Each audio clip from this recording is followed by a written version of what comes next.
Romanos 11. O futuro de Israel.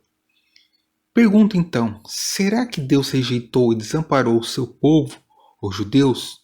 Não, nada disso. Lembre-se de que eu mesmo sou judeu, descendente de Abraão e membro da família de Benjamim. Não, Deus não refugou o seu próprio povo, a quem ele escolheu desde o princípio de tudo. Vocês se lembram que as escrituras dizem sobre isso?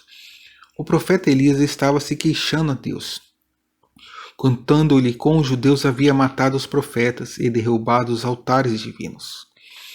Elias alegava que ele fora o único deixado em toda a terra que ainda amava a Deus, e eles também estavam procurando matá-lo. E estão lembrados de qual foi a resposta de Deus? Ele disse, não, vocês não foi o único que sobrou. Tenho 7.000 outros além de você que ainda me amam e não se curvaram aos ídolos. Hoje em dia é a mesma coisa, nem todos os judeus deram as costas a Deus, há uns poucos sendo salvos, como resultado da benignidade de Deus em escolhê-las.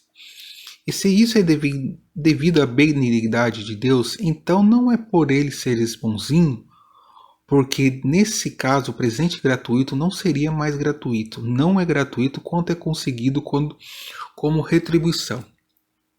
Assim, a situação é esta, a maioria dos judeus não encontrou a misericórdia divina que eles estão procurando. Pouco a encontraram aqueles que Deus escolheu enquanto os olhos dos outros foram cegados.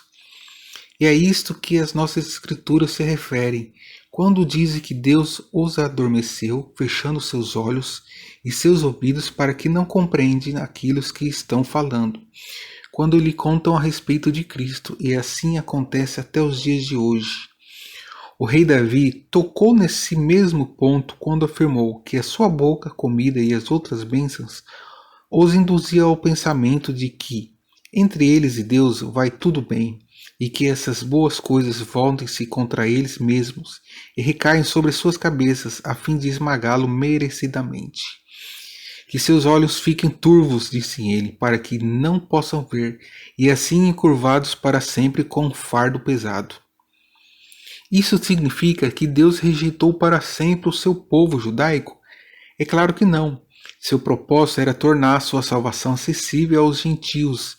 Então os judeus ficariam enciumados e começariam a querer a salvação divina para si próprios. Agora, se o mundo inteiro ficou rico com o resultado da oferta da salvação que Deus fez, quantos judeus tropeçaram nela e o rejeitaram, imagine que bênção maior ainda o mundo não desfrutará quando também os judeus forem a Cristo. Como vocês sabem, Deus me nomeou como mensageiro especial para vocês, os gentios. Eu dou muita ênfase a isso e lembro dos judeus esses fatos tantas vezes quanto posso, para que, se possível, eu os faça desejar aquilo que vocês, os gentios, têm e deste modo podes. E como é maravilhoso quando eles se tornam cristãos, quando Deus lhe voltou as costas, isso significou que ele se volta para o resto do mundo a fim de oferecer sua salvação. E agora é ainda mais maravilhoso quando os judeus vão a Cristo. Será como gente morta voltando à vida novamente. Visto como Abraão e os profetas são o povo de Deus, seus filhos também o serão. Se as raízes das árvores são santas, também os ramos serão santos. No entanto, alguns desses ramos da árvore de Abraão, isto é, alguns dos judeus, foram quebrados, e vocês, os gentios, que eram ramos, por assim dizer, de uma oliveira brava, foram enxertados. Assim, agora vocês também recebem a bênção que Deus prometeu a Abraão e a seus filhos, participando do rico nutrimento de Deus, a sua oliveira particular. É preciso, porém, que vocês tomem cuidado para não se gabar por aí de ter sido posto no lugar dos ramos que foram quebrados. Lembre-se de que você só é importante porque agora é uma parte da árvore de Deus. Você é apenas ramo e não raiz. Bem, dirá você, aqueles ramos foram tirados para dar lugar a mim, portanto eu devo ser mesmo muito bom. Tome cuidado, lembre-se de que aqueles ramos ou judeus foram quebrados porque não criam em Deus. E você está ali só porque crê.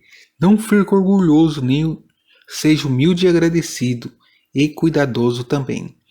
Pois que se Deus não poupou os ramos que colocou lá em primeiro lugar, ele tampouco poupará você. Notem como Deus é tão benigno e tão severo ao mesmo tempo. Ele é bastante severo com aqueles que desobedecem, mas muito benigno com você se continuar a amá-lo e a confiar nele.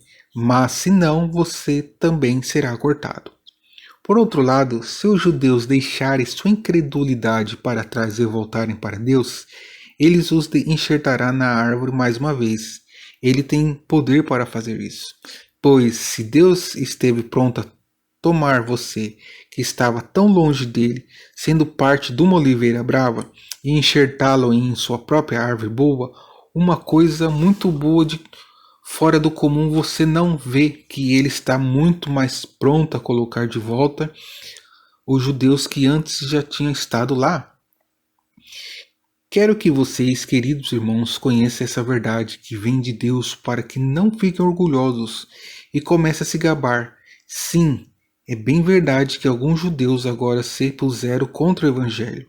Porém, isso vai durar somente até que todos vocês que não são judeus tenham vindo a Cristo, isto é, aqueles que quiserem. Então, todo Israel será salvo. Vocês se recordam do que os profetas disseram a respeito disso?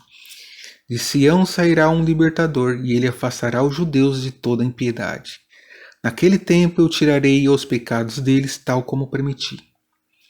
Muitos judeus agora são inimigos do Evangelho.